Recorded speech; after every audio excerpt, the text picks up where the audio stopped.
बंधुओं, गुरु कौन है? जैसे ठाकुर जी ने हम सब का निर्माण तो किया, हम सबको नेत्र प्रदान किए, नासिका प्रदान की, जिह्वा दी, कान दिए, हाथ दिए, पैर दिए, सकल शरीर प्रदान किया ठाकुर जी ने। परंतु इस शरीर से अपना कल्याण करने का जो मार्ग है वो गुरु ही बता सकते हैं। सीधी बात है, रसोई घर में टमाटर भी हैं, आलू भी हैं, भिंडी भी हैं, नमक भी है, मसाले भी हैं, मिर्च भी हैं, सारी व्यवस्थाएं हैं, पर उन व्यवस्थाओं को व्यवस्थित करके साग बनाना जो सिखाए वो गुरु है। भगवत प्राप्ति की सारी व्यवस्थाएं भगवान ने हमको जन्म से देकर के भेजी हैं। ठाकुर जी ने हाथ दिए, पैर दिए, नेत्र दिए, नाक, कान, सब कुछ प्रदान किया है ठाकुर जी ने। ये सब वह वस्तु हैं जिनसे भगवत प्राप्ति बड़ी सहजता से हमें हो सकती है। मतलब सब्जी सारी दे के भेजा है ठाकुर जी ने हमको, पर सब्जी को बनाना गुरु सिखाते हैं। इन नेत्रों से हम कैसे ठाकुर जी का दर्शन करें, कानों से कैसे श्रवण करें, हाथों से कैसे सेवा करें, चरणों से कैसे प्रदक्षिणा करें, यह तो गुरु सिखाएगा। अब देखो, हमारे सामने सब संगीतज्ञ महामुनिंद्र बैठे हैं, जो भैया वायलिन बजा रहे हैं, भैया बेंजो बजा रहे हैं, ये हमारे महाराज जी तबला बजा रहे हैं। सारे साज एक से बढ़कर के एक हैं। ये भैया कीबोर्ड बजा रहे हैं, कीबोर्ड 2-4 लाख रुपए का आता होगा बाजार में। वायलिन भी 1.5-2 लाख रुपए का तो आता ही है, बेंजो भी इतने का ही आता होगा। सबकी कीमत बहुत है, सबका स्वर एक से बढ़कर के एक है, सब बहुत महंगे हैं और सब एक दूसरे को आकर्षित करने वाले हैं। परंतु अभी ये वायलिन भैया छोड़ करके हमारे अनुज जी बजाने लग जाएं, इसमें स्वर कैसा निकलेगा फिर?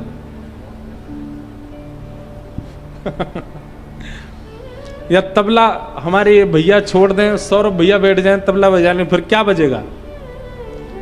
सामग्री वही है, सामग्री का मूल्य भी उतना ही है, सामग्री का स्वर भी उतना ही है, लेकिन बजाने वाला यदि सुधी नहीं है तो उसके स्वर से किसी को प्रसन्न नहीं किया जा सकता। सही बात है कि नहीं? ठीक वैसे ही हम सब कौन हैं? हम सब साज हैं। अपने आप को जो मानना चाहो मान लो। हम तो सितार हैं, हम अपने आप को सितार मान रहे हैं। सितार में कितने तार होते हैं? कोई वंशी है, कोई सितार है, कोई वायलिन है, कोई बेंजो है, कोई वीणा है, सब अलग अलग साज यहां पर बैठे हैं। हम सबको ठाकुर जी ने परिपक्व बना करके भेजा, हमारे अंदर कोई कमी नहीं है, बिल्कुल बढ़िया हैं हम।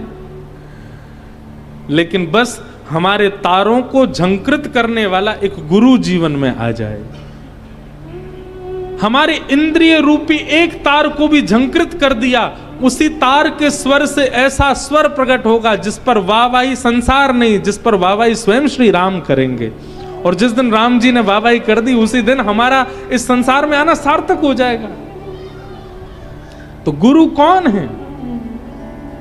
ये सब गुरु बैठे हैं सामने। इनके सामने जो साज हैं, ये सब साज प्रिय इसलिए लग रहे हैं क्योंकि गुरु के द्वारा इनका वादन हो रहा है। और यही इन्हीं को हटा करके कोई और आकर के इनका वादन करने लग जाए, इनके स्वर से कोई रीझ नहीं पाएगा। ठीक वैसे ही हम हैं। हम आप सब लोग कभी सेलिब्रिटियों के अधीन हो जाते हैं, कभी संसार के विषयों के अधीन हो जाते हैं, कभी संसार की किसी वस्तु के प्रति अधीन हो जाते हैं। हमारे तार झंकृत तो होते हैं, दुनिया वाहवाही करती है, ठाकुर जी नहीं करते।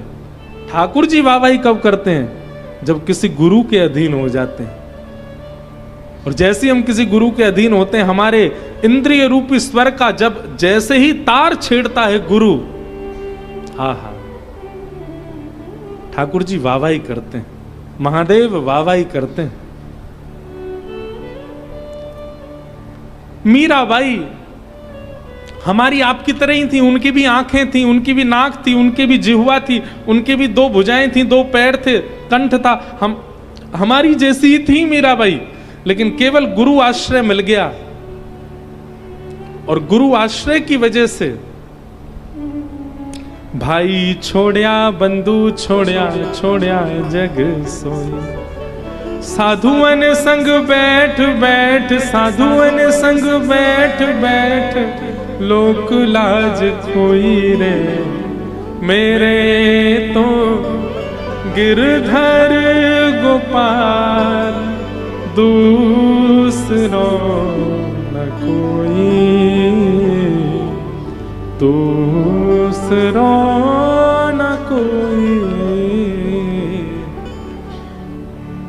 और देखो, एक सूरदास नामक भी हुए, उनका तो एक तार भंग था, नेत्र थे ही नहीं उनके।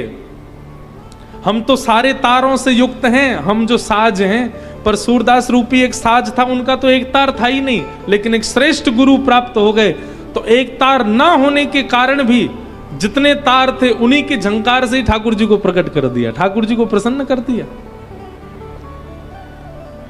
अष्टावक्र 8 जगह से वक्र थे, लेकिन गुरु कृपा से वक्र होने के बाद भी ठाकुर जी की कृपा से उनको प्राप्त हो गए। आहा,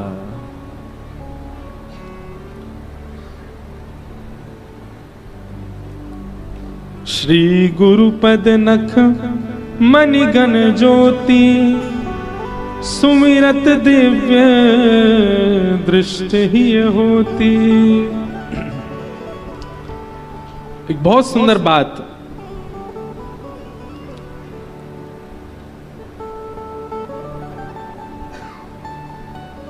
श्री गोस्वामी तुलसीदास जी महाराज अपने मंगलाचरण में कहते हैं ना, वंदे बोधमयं नित्यं गुरुं शंकर रूपिणं, यमाश्रितो हि विक्रोपी यमाश्रितोऽपि वक्रोऽपि चंद्रः सर्वत्र वन्द्यते। कितनी सुंदर बात। गोस्वामी तुलसीदास जी महाराज कहते हैं, वंदे बोधमयम नित्यम गुरुम शंकर रूपिणम। मैं अपने गुरु स्वरूप श्री शंकर जी को वंदन करता हूं। शंकर हैं, ये तो उनकी विशेषता है ही, पर गुरु रूप हैं। यहां गुरु की महिमा बता रहे हैं। सब लोग सावधानी से इधर देखो, ध्यानपूर्वक सुनो। गोस्वामी जी महाराज कह रहे हैं कि गुरु कैसे होते हैं। बोले गुरु की कृपा कैसी होती है कि यमाश्रितो हि वक्रोपी चंद्रः सर्वत्र वन्द्यते। अरे मैं उन गुरु की शरणागति लेने की बात कर रहा हूं जिन महादेव गुरु के शरण में वक्र चंद्रमा गया। कैसा चंद्रमा? बोले टेढ़ा चंद्रमा। वक्र चंद्रमा जिन गुरु महादेव की शरण में गया, वो वक्र चंद्रमा भी जिन गुरु की शरण में जाने के बाद सब विद्यते, सबके दृष्टि में आ गया। महादेव कैसा चंद्रमा धारण करते हैं? पूर्ण चंद्रमा नहीं, वक्र चंद्रमा। जबकि वक्र टेढ़ा, टेढ़ा एक प्रकार का दोष है, और पूर्ण चंद्रमा नहीं है, अर्ध से भी छोटा चंद्रमा, बाल चंद्रमा धारण करते हैं। इसका मतलब नहीं है पूर्ण गुणवान चंद्रमा धारण नहीं करते महादेव। कैसा? बोले थोड़ा सा दृश्यमान चंद्रमा है, केवल थोड़ा सा गुण है उसके अंदर, उसको अपने सिर पर धारण करते हैं। भाई यही गुरु कृपा है। जिनकी शरण जाने पर हम भले ही थोड़े से गुणवान हो, भले ही हमारा स्वरूप वक्र हो, हम टेढ़े हों, हमारे अंदर दोष भरे पड़े हों, पर गुरु शरण में जाने का ये प्रभाव मैंने देखा कि वक्र चंद्रमा महादेव के चरणों में गया और महादेव के चरणों में जाते ही उस वक्र चंद्रमा का दर्शन सबने किया। उस सबके लिए पूजनीय हो गया, सबके लिए वंदनीय हो गया, सबके लिए दर्शनीय हो गया। ऐसे गुरु चरणों में मैं प्रणाम करता हूं, गुरु की मैं वंदना करता हूं। गुरु पद रज मृदु मंजुल अंजन, नयन अमीय द्रग दोष विभंजन, तेहि कर विमल विवेक विलोचन, वर्णो रामचरित भवमोचन। गोस्वामी तुलसीदास जी महाराज कह रहे हैं, मैं जिस रामचरित्र का दर्शन करके अपनी लिपिबद्ध कर रहा हूं, ये मेरे दर्शन की सामर्थ्य नहीं है। तो फिर किसी ने कहा कि हे गोस्वामी जी, आपको ये रामचरित्र कैसे दिख रहा है? गोस्वामी जी कहते हैं, गुरु पद रज मृद मंजुल अंजन, मैंने अपने गुरु की चरण रज को अंजन यानी कि काजल बनाकर के अपने नेत्रों में लगाया है, और गुरु कृपा से ही मुझे ऐसी दृष्टि प्राप्त हुई जिससे मैं रामचरित्र का दर्शन करके लिख पा रहा हूं। बंधुओं, गोस्वामी जी से एक बात सीखिएगा। वैसे सीखने को तो 1000 बातें हैं, पर एक विशेष बात सीखिएगा। क्या? गोस्वामी जी ने संपूर्ण मानस में एक जगह भी स्वयं को श्रेय प्रदान नहीं किया राम यश लिखने में। गोस्वामी जी ने एक बार भी ऐसा नहीं किया, ऐसा नहीं कहा कि ये यश मैंने लिखा, ये यश मेरे चिंतन में आया, ये भाव मेरे द्वारा प्रस्तुत किया गया। नहीं, हर जगह गोस्वामी जी महाराज अपने गुरु की कृपा को ही श्रेष्ठ बता रहे हैं। भगवत प्राप्त व्यक्ति का यह लक्षण होता है कि वो अति विशिष्ट क्रियाओं को करने के बाद भी अपने ऊपर श्रेय नहीं लेता है। गोस्वामी जी महाराज कह रहे हैं, मेरी सामर्थ्य नहीं कि मैं लिख सकता, ये तो मेरे गुरु की कृपा है। जिन गुरु कृपा से मुझे ऐसी दृष्टि प्राप्त हुई कि मैं ठाकुर जी का यश लिख पाया हूं। तेहि करि विमल विवेक विलोचन, वर्णो रामचरित भव मोचन। और देखो एक बात और, गोस्वामी तुलसीदास जी की वाणी में एक बात आपको बहुत अच्छे रूप से देखने को मिलेगी, बहुत ध्यानपूर्वक सुनिएगा। क्या? पहली बात तो गोस्वामी जी जो कुछ भी लिखते हैं उसमें श्रेय अपना नहीं मानते हैं कि मैंने लिखा है, अपने गुरु का श्रेय मानते हैं। और गोस्वामी जी की वाणी में दूसरी बात जो आपको देखने को मिलेगी वो यह कि गोस्वामी जी जो कुछ भी लिखते हैं इतने विश्वास से लिख रहे हैं कि मैं जो लिख रहा हूं इससे भव मोचन, इससे संसार का कल्याण होगा ही होगा। और ये विश्वास अपनी कृति पर नहीं हो सकता, गुरु की कृपा पर हो सकता है।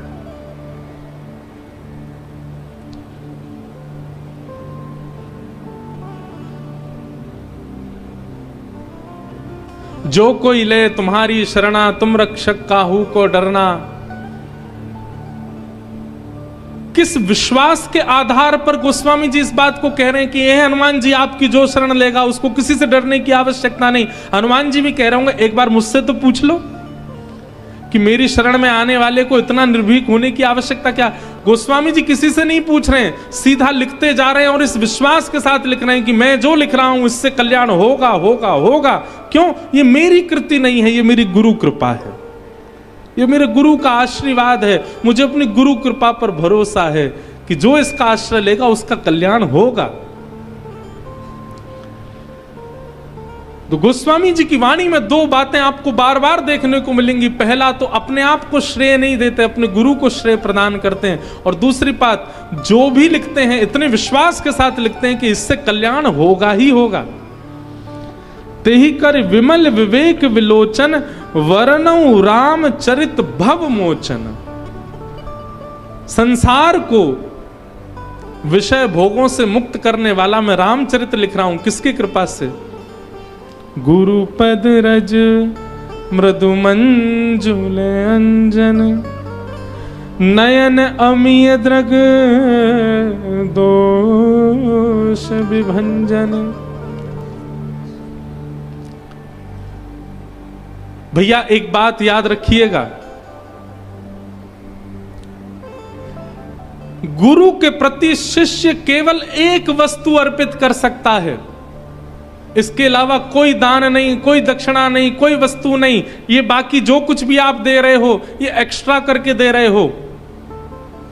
मूल दक्षिणा जो गुरु के चरणों में शिष्य को अर्पित करनी चाहिए वो केवल एक है, और वो क्या है? विश्वास। जिस दिन आप अपने गुरु के आश्रित हो जाते हैं, गुरु आश्रित होने का मतलब होता है कि पूर्ण विश्वास, भरोसा, ये विश्वास दृढ़ चित्त में आ जाए, अब मेरा कल्याण होगा, अब मुझे कल्याण होने से मुझे कोई, हम तो एक बात कहेंगे, जिस दिन आपने गुरु आश्रय लिया उसी दिन इतना विश्वास चित्त में प्रकट हो जाए कि अब मेरे कल्याण में वादा है ही नहीं।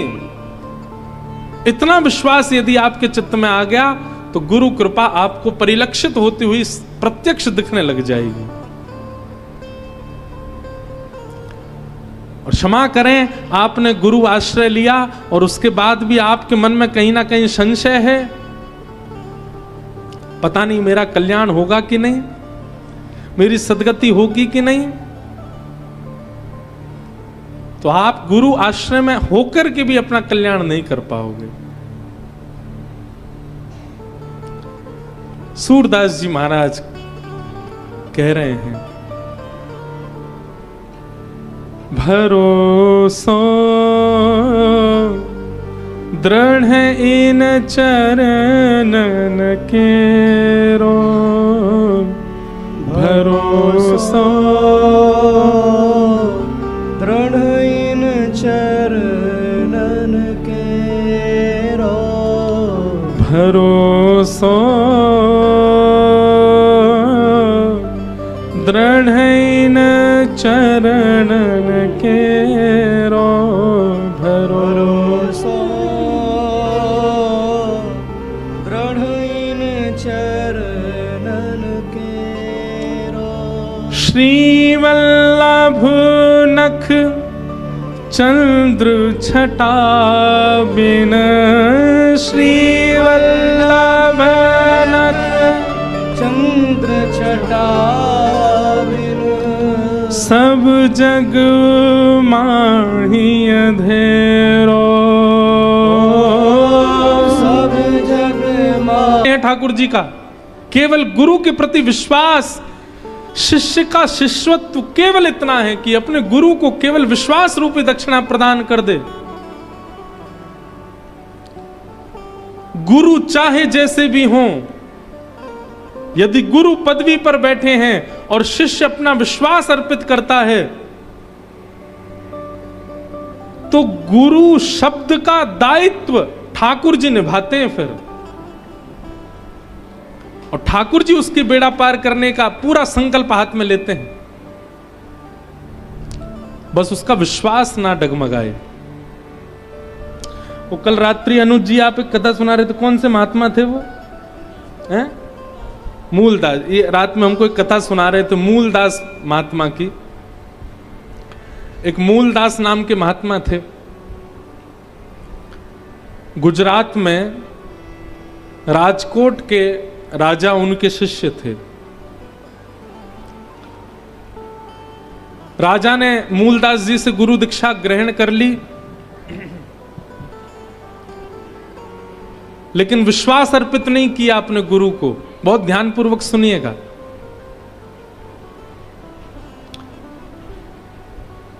एक दिन उस नगर में एक घटना घटी। क्या घटना घटी कि श्री मूलदास संत के पास में एक अबला नारी आई और रुदन कर रही थी। मूलदास जी ने पूछा, तुम रो क्यों रही हो, क्या बात है? तो उसने कहा कि इस नगर के एक अत्यंत धनवान सेठ ने मेरे साथ रमण किया और मुझे गर्भवती कर दिया, परंतु अब वो मुझे अस्वीकार कर रहा है, अब वो मुझे स्वीकार नहीं कर रहा है। और क्योंकि वो बहुत धनवान है तो पूरा नगर उसके पक्ष में है, लेकिन मैं कहां जाऊं? अब मेरे पास केवल एक ही रास्ता है कि मैं अपने प्राणों का त्याग कर दूं, स्वयं भी मर जाऊं और अपने गर्भ के बालक को भी मार दूं। तो मूलदास जी ने उस कन्या से कहा, एक काम करो, तुम हमारे आश्रम में रह जाओ, मरने की आवश्यकता नहीं है। मृत्यु दंड क्यों देना स्वयं को, और स्वयं को दो तो दो, अपने गर्भ के बालक को क्यों दे रहे हो? हमारे आश्रम पर रह जाओ। वो कन्या बोली, कल को मेरा बालक जन्म लेगा तो मैं क्या कहूंगी कि उसके पिता कौन है? मेरा तो पूरा जीवन नरक हो जाएगा, मेरे बालक का जीवन नरक हो जाएगा। समाज को क्या बताऊंगी कि मेरे पति कौन है, मेरे बालक के पिता कौन है? और कल को बालक ने भी यदि मुझसे पूछा कि मेरे पिता कौन, तो मैं क्या बताऊंगी मेरे बालक का पिता कौन? मूलदास जी बोले, हम संत हैं, हम सबके गुरु हैं, हम सबके माता हैं, हम सबके भाई हैं, सबके बंधु हैं, सबके पिता भी हैं। कोई पूछे तो कह देना हम तुम्हारे बालक के पिता हैं।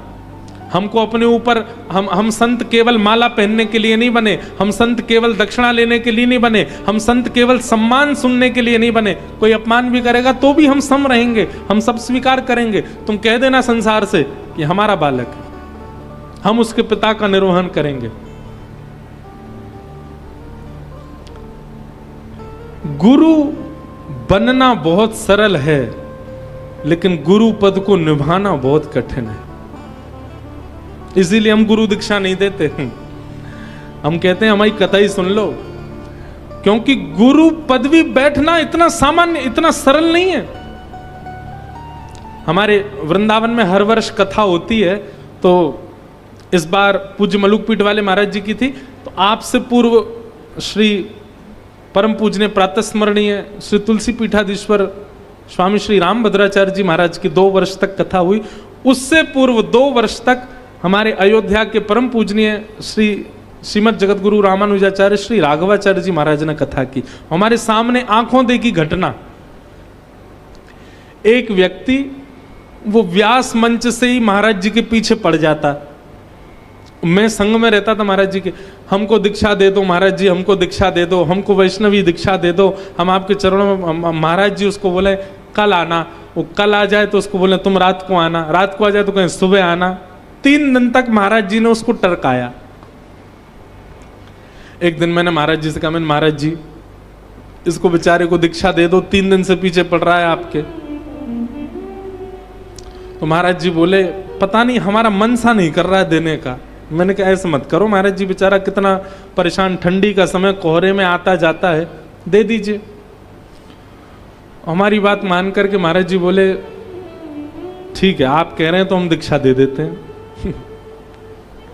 लेकिन अच्छा है हमको उस दिन पता चला कि संत यदि कोई काम नहीं कर रहे हैं तो उसका मतलब है ठाकुर जी कुछ अंदेशा कराते हैं। अब महाराज जी ने जैसे ही उसको दीक्षा प्रदान की, हम वहीं बैठे थे, दीक्षा देने के बाद महाराज जी ने गुरु मंत्र कान में दिया, शंख चक्र कंधे पर पधरा दिए, हवन इत्यादि आदि करके जैसी गुरु दीक्षा प्रदान की, तो गुरु दीक्षा लेने के बाद तुरंत वो व्यक्ति क्या बोला, महाराज जी अब मैं भी शिष्य बना सकता हूं ना, अब मैं भी दीक्षा दे सकता हूं ना। महाराज जी बोले देख लो इंद्रेश जी, ये 3 दिन से इसलिए पीछे पड़ रहा था ताकि दीक्षा लेकर के ये भी चेला बना सके, क्योंकि बिना दीक्षा के अधिकार नहीं मिलता दीक्षा देने का। मतलब उसने दीक्षा ही इसीलिए ली थी कि ताकि वो भी अपने शिष्य बना सके। गुरु बन जाना बहुत सरल है, पर गुरु पदवी को निभाना बहुत कठिन है। मूलदास जी ने उस कन्या से कहा तुम यहीं रहो हमारे आश्रम पर, कल को बालक जन्म ले, कोई पूछे इसके पिता कौन, हमारा नाम बोल देना, हम इसके पिता हैं।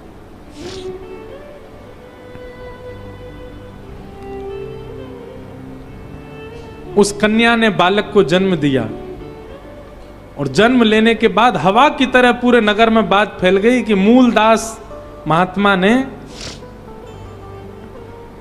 अपना सारा धर्म भ्रष्ट कर दिया और सन्यासी विरक्त होने के बाद भी एक बालक के पिता बन गए। आश्रम से कई शिष्य छोड़ छोड़ करके चले गए, बोले हमारे गुरुजी पद भ्रष्ट हो गए। और ये खबर जब राजा को पता चली कि हमारे गुरुजी ने ऐसा ऐसा कृत्य किया है, अब कोई भी वास्तविकता नहीं जानता है, केवल सुनी हुई बात को मान करके सबने अपनी गुरु पदवी का, गुरु स्थिति का त्याग कर दिया। यहां तक कि राजा ने भी अपनी कंठी तोड़ करके नदी में प्रवाहित कर दी। बोले भैया हम तो गलत फंस गए ऐसे गुरु के चक्कर में, अब गुरु बदलेंगे।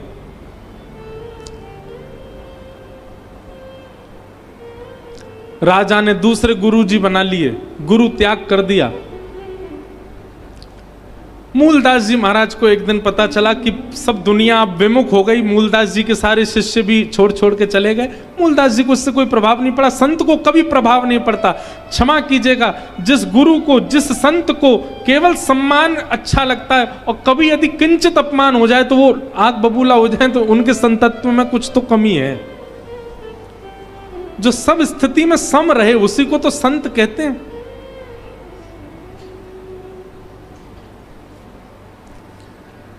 मूलदास जी महाराज आज राजा के दरबार में गए, अपने शिष्य के दरबार में गए, तो राजा अपने दूसरे गुरु के सामने नीचे बैठ करके और उनसे ज्ञान उपदेश ले रहा था। मूलदास जी महाराज जैसे ही आए, राजा ने कहा आप क्यों आए हैं यहाँ पर? अब हमारा आपका कोई संबंध नहीं है, आपके प्रति मेरी कोई गुरु निष्ठा नहीं है, मेरे गुरु तो ये हैं। मूलदास जी की मरी हुई बिल्ली लेकर के आए थे, बिल्ली को नीचे पटक दिया और पटक करके जो नए गुरु जी बने उनसे कहा अगर तुम गुरु हो तो इस मरी हुई बिल्ली को जीवित करके दिखाओ। तो गुरु जी तो घबरा गए, बोले इनसे पंगा लेना ये कोई सामान्य नहीं है, कोई श्रेष्ठ है। नए गुरु जी तो चले गए उठ करके। मूलदास जी ने अपने कमंडल से जल लिया, जैसे ही छिड़का बिल्ली जीवित हो गई। देख करके राजा भयभीत हो गया, बोले गुरुदेव मुझसे अपराध हो गया। बोले अपराध तुमसे उसी दिन हो गया था जिस दिन तुमने गुरु दीक्षा ली थी। क्यों? क्योंकि तुमने बिन विश्वास गुरु दीक्षा ली थी। घटनाक्रम क्या हुआ उसको जाने बिना तुमने कंठी तोड़ दी, उसको जाने बिना तुमने गुरु अपने शिष्य पद से त्याग कर दिया। इससे गुरु का कुछ नहीं बिगड़ता, पर शिष्य को नरक जाना पड़ता है अगर वो अपना विश्वास प्रकट ना करे गुरु के प्रति। भैया देखो, माता पिता ने बालक को जन्म दिया, बालक जन्म से ही अगर अंधा हो गया, भगवान ना करे, लेकिन जन्म से ही अंधा हो गया, क्या माता पिता को उस बालक को छोड़ देना चाहिए? और जो माता पिता उस बालक का त्याग कर देते हैं वो माता पिता घनघोर नरक में जाते हैं। क्या बालक बड़ा हुआ और उसने देखा कि मेरे माता पिता तो अत्यंत वृद्ध हो गए, अब चल फिर भी नहीं पाते, और उनको जाकर के वृद्धाश्रम छोड़ आए, ऐसे बालक को नरक जाना पड़ता है? जब माता पिता के बालक के प्रति, बालक का माता पिता के प्रति संबंध त्याग करना नरकगामी होता है, तो शिष्य गुरु के संबंध में त्याग करना नरकगामी नहीं होगा? वहां भी नरकगामी होता है।